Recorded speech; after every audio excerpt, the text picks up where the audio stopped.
冲击之下这个公投本来828的4大公投就确定延期了嘛，延期到12月18号。我们一个个先来看等会来讨论一下这个公投延后到底是谁得利。不过先来看到，这个在野提这个公投法的修正草案，就是说想说，因为这个疫情一直都在不在即投票的部分，民进党是全面封杀。我先说。因为他们当然讲的理由很多啦，包括呢说可能会有弊端可能会有像如果这种不在籍通讯投票，台商会被一些不当的，其实就对岸势力干扰啦。好，说穿了就是这样。好，所以呢，最后他们不同意。那我就觉得说，你这民进党你在开民主倒车是不是？这个不在籍投票，你究竟是在怕什么？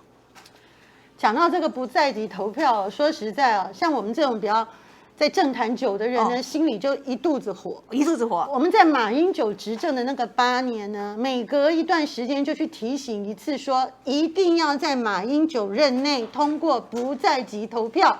因为这个不在籍投票呢，是保国民党的命，可是对民进党呢是很大的这种制衡跟压力，所以民进党上任以后呢，他绝不可能同意。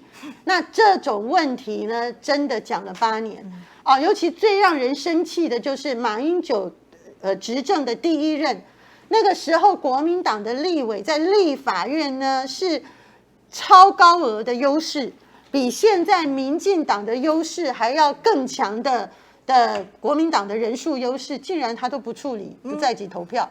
那当然你说到今天，千惠你在那里感叹说民进党怎么开民主倒车什么什么的，他公投法都敢这样子愚弄，对不对？你先把公投门槛降低讲得冠冕堂皇，结果呢公投不能绑大选也是你主张的，可是之前公投绑大选也是你主张的，什么都是你主张的。然后你要主张的时候呢，你就是最维护民主，然后你不主张的时候呢，就说这样子对民主是伤害，什么话都是你讲的。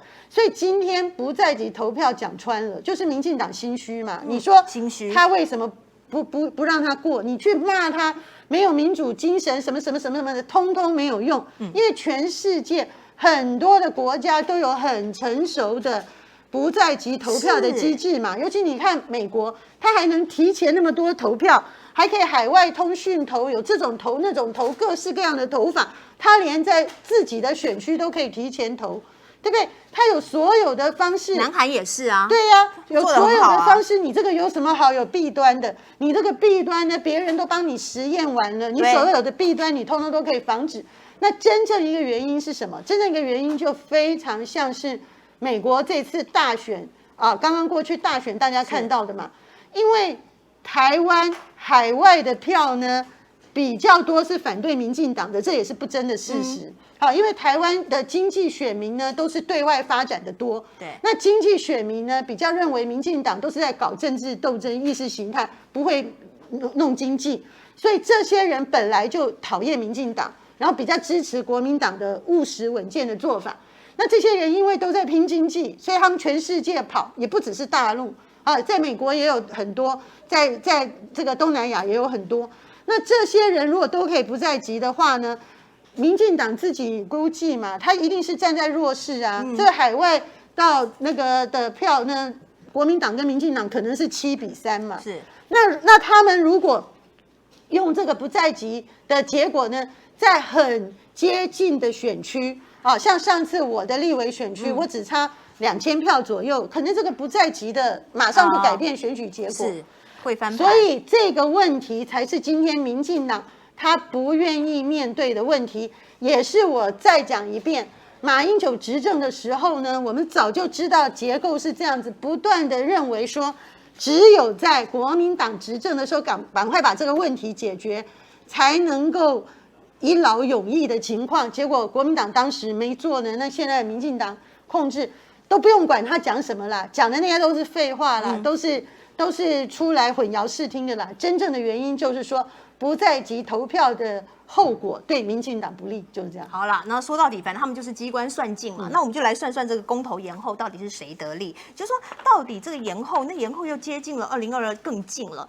那疫情你也不知道就还在，那会冲出一波报复性投票呢，对民进党更伤，好，甚至还伤到明年。那还是说呢，其实这次的公投延后，反而对民进党来讲是多了一次的补考机会。也就是说呢，反正如果到时候慢慢的疫情趋缓了，他们的反公投说明会有300多场啊，就直接可以开始动员。到底是哪一个？我觉得以目前看来，当然这个公投延后对民进党是不利的，但是目前是我们在讨论的这个时候，7月份。对，因为为什么目前不利呢？是因为民进党确实在现在这个打疫苗啦、社区感染的这个控制啦，还有人民的生活因为生计问题然后造成的这个经济呀、各方面呢，生活很不正常的民怨呢，当然这个气会出在公投上，而且会对民进党的整个政治未来的选举造成一个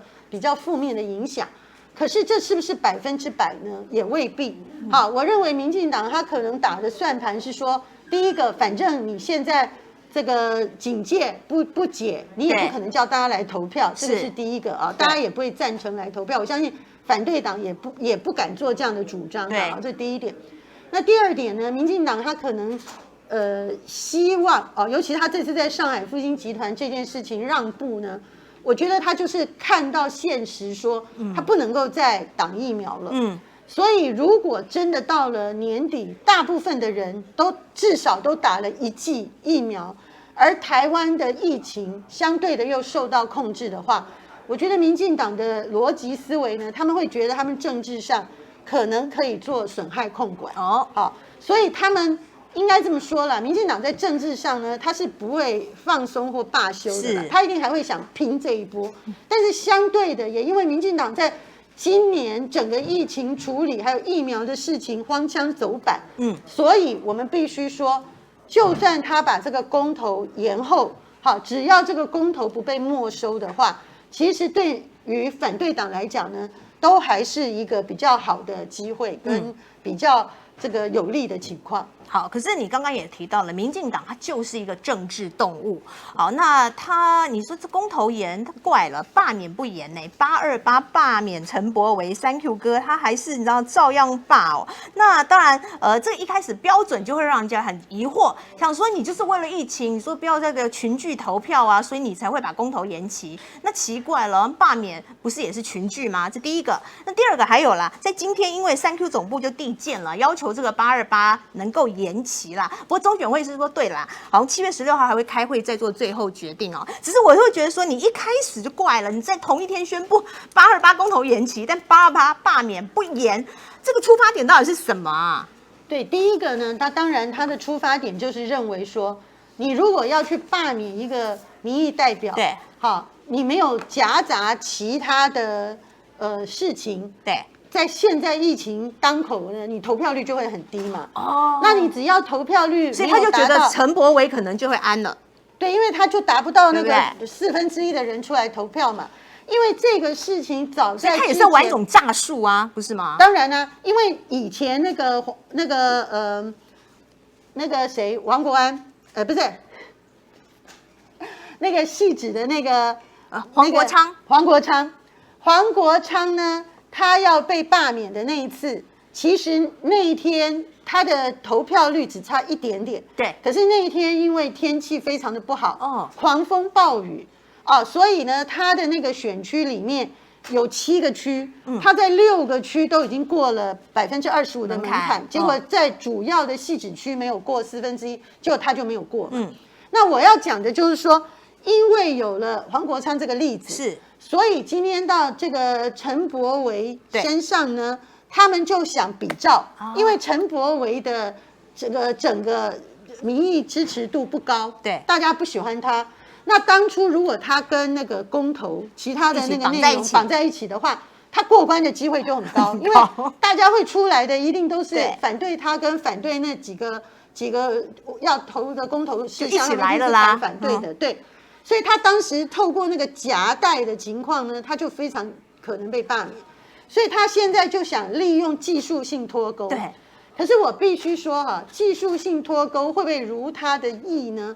一个是你刚才千惠讲的，他们7月16号还会开会，另外一个是因为陈柏惟的这个罢免案，它是区域性的、地区性的投票，对，它还有台中市政府的考量。是。那卢秀燕她为什么要去配合他们？卢秀燕不用啊，卢秀燕到时候她只要去跟中选会申请说，我们现在疫情防疫期间，还防疫期间，我没有办法配合你，好，我到处设这个投开票所，结果我没有办法维持这个安全距离的保障，还有我里面的工作人员，那我不愿意配合，他也是可以。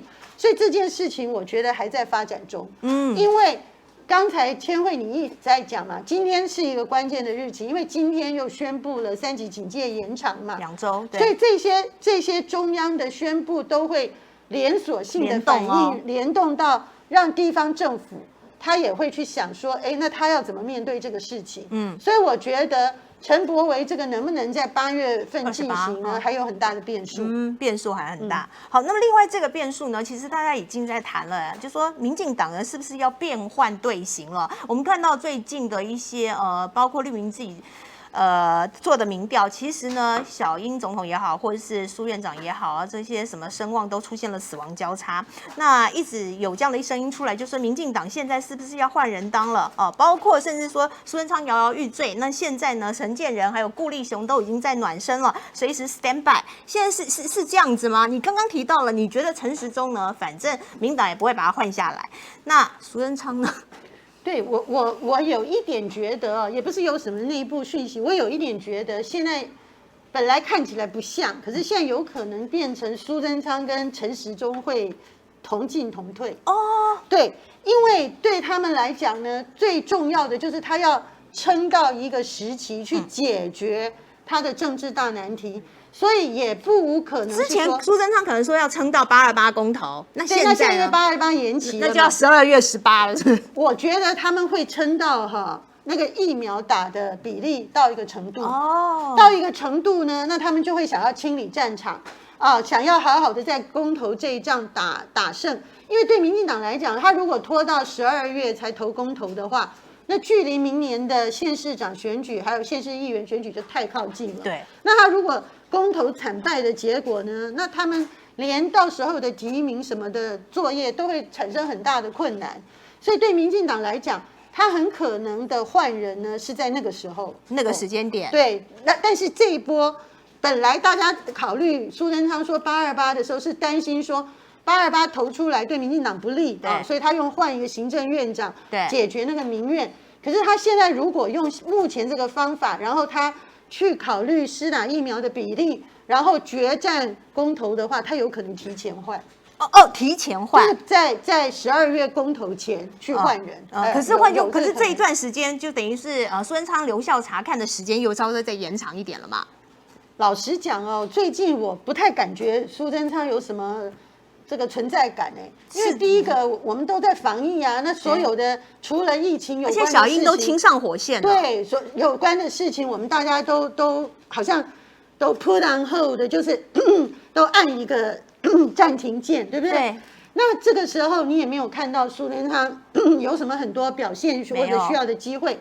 那现在台湾最大2大议题，一个议题就是社区防疫，那个是指挥官陈时中的事；另外一个就是疫苗争议，那我们看都是小英亲自上来对啊，感觉那个疫苗窗口都在总统府。对，那小英也不能躲啊，都是跟小英对接。因为那些对啊，因为他们不是都在网络在开玩笑说，那个蔡英文出来的记者会好像叫高端法说会嘛，因为大家都说那国产疫苗就是小英在护航的。所以他的责任区，他的问题，他当然要自己解决。所以这个时候，我觉得苏贞昌好像比较没他的事，但是没他的事，你没有角色，你没有表现，你没有办法解救民进党在危难之中呢。简单说，他就是撑不了太久，就可以被取代啦。不是因为你想嘛，如果苏贞昌的内阁一直不动，一直不换人。陈时中也不换下来，对，那明年民进党怎么选？对，所以他们一定会在年底做一个处理，不管是不是为了公投，他都要希望民进党明年有一个新的开始，他想要按一个重启键嘛，他要 restart 这个政治情况嘛。好，那谁呢？我刚刚提到的陈建仁、顾立雄，这些都是被点名的，机会很高。谁我不知道，但是我知道谁没有机会。这一波完全被打下来的，现在默默无声，本来声势很高的人叫郑文灿。对，太子是不是？郑文灿只是这一波成钱吧。郑文灿本来是已经没有疫情的话，他除军了啦，他已经要接苏贞昌了，都已经讲好，然后他们桃园布局都在处理了。就这次由于疫情爆发。双北之外呢，就是桃园，可是桃园的处理也很差，而且不晓得郑文灿内部出了什么问题。当民进党全市要再重新造神的时候，完全舍弃他，跑去搞陈其迈，对不对？对，那陈其迈搞他没有用啊，陈其迈还是得再选啊。是，那可是郑文灿难道是真的就没戏唱了吗？我不知道，但是听说他没有去接行政院长的机会了，因为。这一波打下来对民进党过度不利，所以要他死守桃园。因为虽然他不能再选，可是他如果提前离开桃园市长那个职位的话，那桃园市可能明年会丢掉。所以叫他要驻守在那里，然后看看他安排怎么样接班人。那他只要离不开桃园市呢，那阻隔从阁揆开始的整个换人，他就要重新思考。好，那另外你刚刚其实有提到一个角色，也就是赖清德啊。那赖清德是也真的是完全被锁死了，是不是？被小英这下狠狠的压制了。我觉得台湾这个宪政体制的副总统本来就是一个很怪异的体制啦。所以其实赖清德那个时候跟小英决裂他其实应该就决裂到底，他就不要去接副总统。你知道，其实赖清德就算那个时候感觉上是闲人一个。他现在一定会被再启用，对不对？因为蔡英文现在可能就很活跃了，对，因为蔡英文是一个很能忍的人嘛，他连苏贞昌跟他关系这么不合都可以这样，他都咬牙切齿的忍下去，对不对？那这个时候他当然可以再把赖清德弄回来救驾，可是赖清德现在被他卡一个副总统，那副总统有什么用？其实赖清德现在回去让他做行政院长。后来主持这个疫情指挥中心才是真的有用，对不对？是不是？之前也有很多人提出来啊，但那没办法啊。那这个你政治上你都是做决定啊，那你当时做的决定，今天你就自己去后悔好了。